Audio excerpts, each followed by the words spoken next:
Welcome to iLecture Online. So here's our first example of an interesting problem for electricity and magnetism.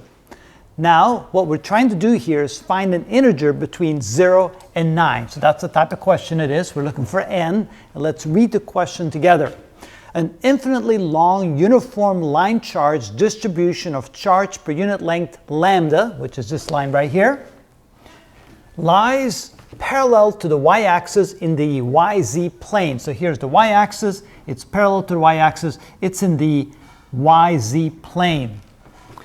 And it's at a distance of z equals the square root of 3 divided by 2 times a. So this is the distance away from the y-axis.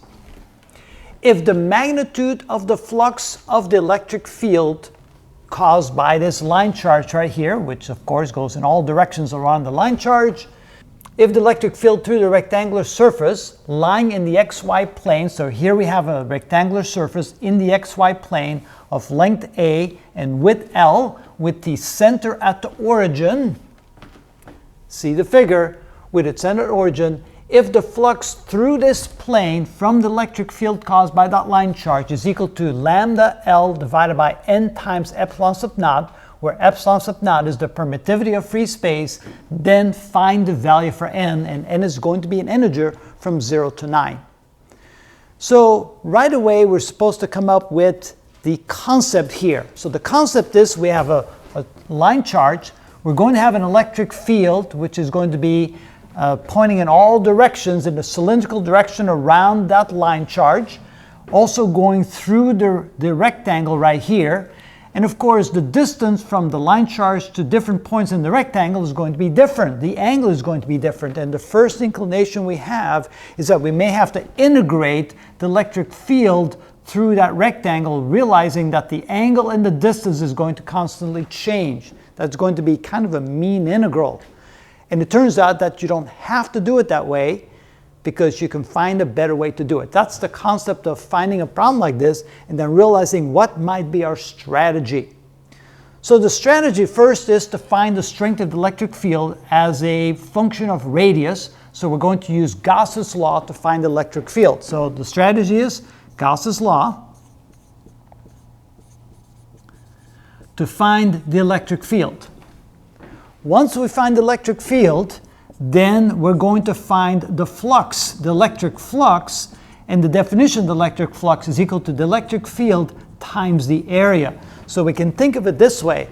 There's going to be a cylinder around that line charge, and the electric flux going through the cylinder in all directions can be calculated for a cylinder of width L at a distance where this plate is, where this rectangular plate is. So we can find out what we could think of the flux going all the way around, and then we can find out the fraction of the flux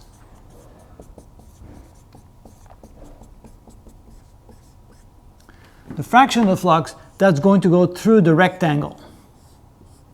So we can first find the flux through the entire cylinder with width L, and then the fraction of that flux that actually goes to the rectangle. So that's the strategy. It's all about finding a strategy to solve the problem. Use Gauss's law to find the electric field, then use the concept of the electric flux, which is electric field times the area. We're going to do that for the cylinder. So we're going to have like a complete cylinder.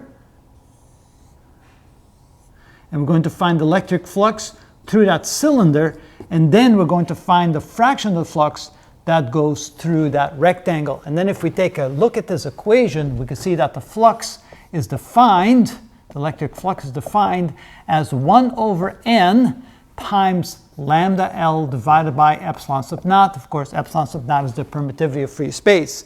So we can assume that this may be the flux through the entire circle going around, and then we're looking for the fraction that actually goes through the rectangle. Of course, we're not sure that's exactly the case.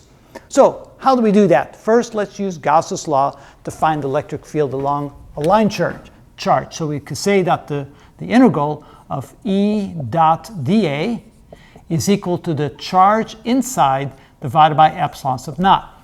So we're going to take the electric field, and since we have a Gaussian surface of equal distance around the line charge, we can simply say that it's going to be E times the area is equal to the charge inside, which is going to be the charge per unit length times the length, because the length of the charge is going to be the width of the rectangle, and we divide that by epsilon sub naught. And now, of course, the area around the line charge, if you think about it, there's going to be a circular area around it, like this, with width equal to L, but all the way around with a radius R. We're going to have a Gaussian surface going all the way around the line charge. So the area is going to be equal to the circumference, which is 2 pi r, times the width of that surface going around which is going to be equal to L, which is equal to lambda L divided by epsilon sub naught.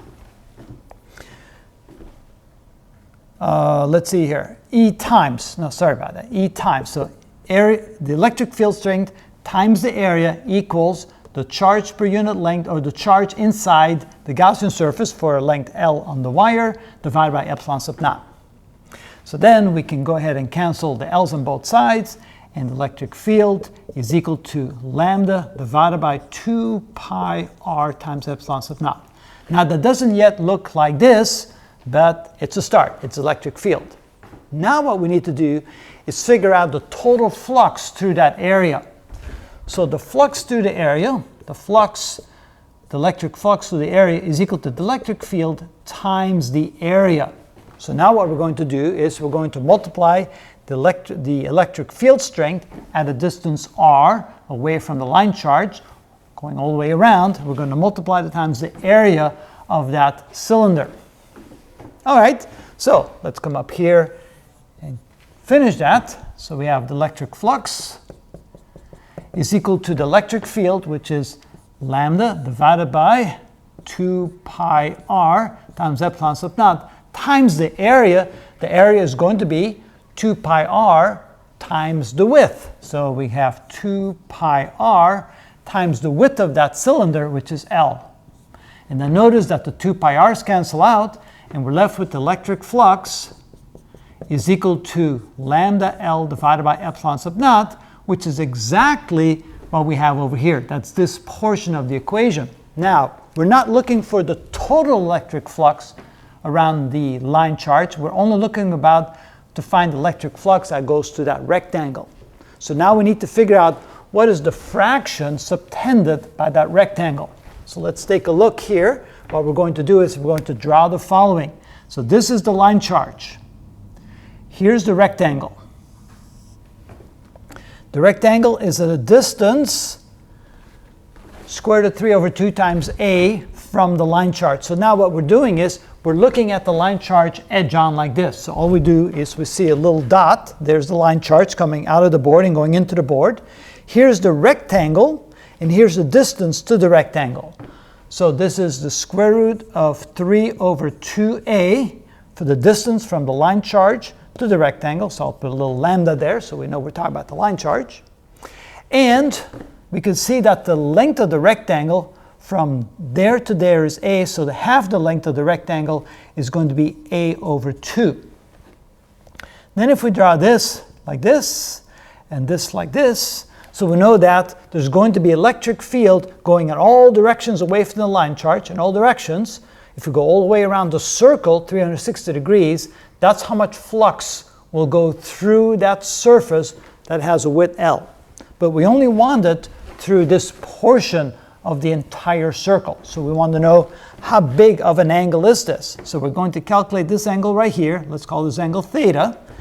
And we know the opposite side and we know the adjacent side. That means that the tangent of theta is equal to the opposite side, which is a over 2, divided by the adjacent side, which is the square root of 3 over 2 times a.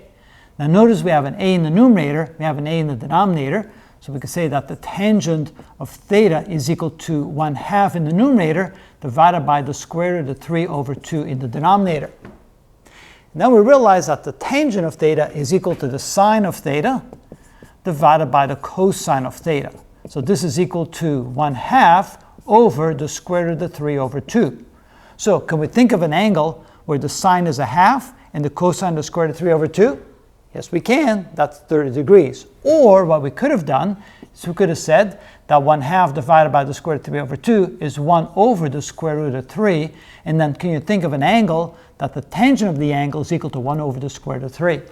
Not everybody might readily remember that, but almost everybody remember this. So therefore, we know that the sine of 30 degrees is equal to 1/2, and the cosine of 30 degrees is equal to the square root of 3 over 2. So therefore, the angle is 30 degrees, and if this is 30 degrees, and then this is 30 degrees, then the entire angle that subtends the radiation or the flux coming from the line onto the rectangle, that gives us an angle of 60 degrees. So this total angle here is an angle of 60 degrees.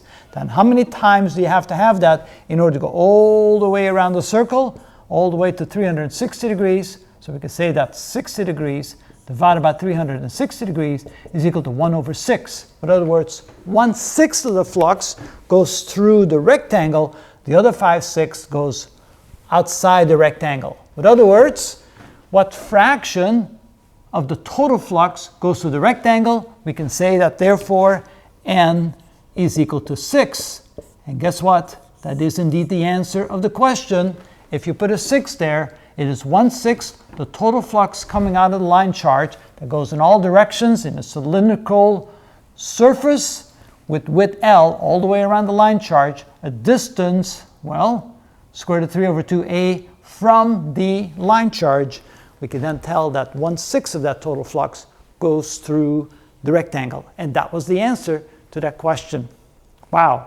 So we didn't have to integrate. We simply had to realize, first find the electric field using Gauss's law, then find the flux taking the electric field times the area, and then find out the fraction of the flux that actually goes to the rectangle as opposed to the entire circular cylindrical surface around the line charge. So we use Gauss's law to find the electric field.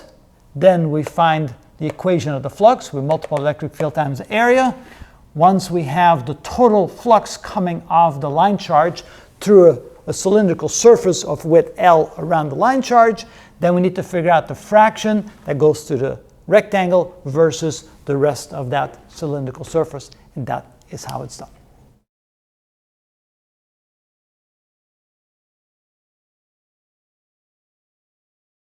So we spent 12 minutes explaining how to do the problem, and I believe I have to look at the test. I think they have anywhere from 3 to 5 minutes to solve this problem.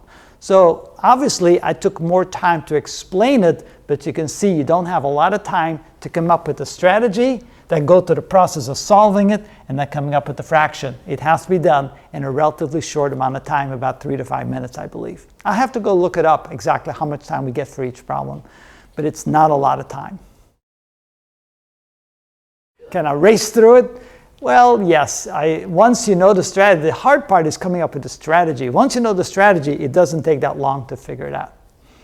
You want me to try it? You're going to time me on a stopwatch? The drawing was already given. So they gave us the drawing on the figure was already part of the problem. We need to read it carefully. We need to recognize that we're looking for n.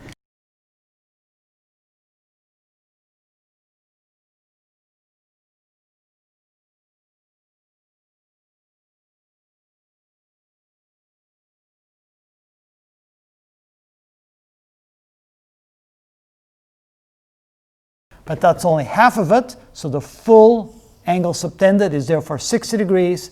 Then you realize that 60 degrees over 360 degrees is equal to 1 over 6, and therefore you realize that n is equal to, let me write that better, 6. That was close. This gives you an idea of what they demand from you. They demand that you don't have to think about this other than what's the concept. I see Gauss's law, I see flux, I see a fraction of the total angle around the circle, and then you just have to go at it. Remember the Gauss's law, remember the flux equation, and then figure out from the angle what portion of that full surface is being subtended by that rectangle. And if you have to sit there and if you don't remember any of the equations, you're done. You can't solve this problem, at least not in the few minutes that you're given. So you just have to be able to pop the equations right out. You have to be able to look at it and devise a strategy within seconds of looking at the problem. It's definitely challenging.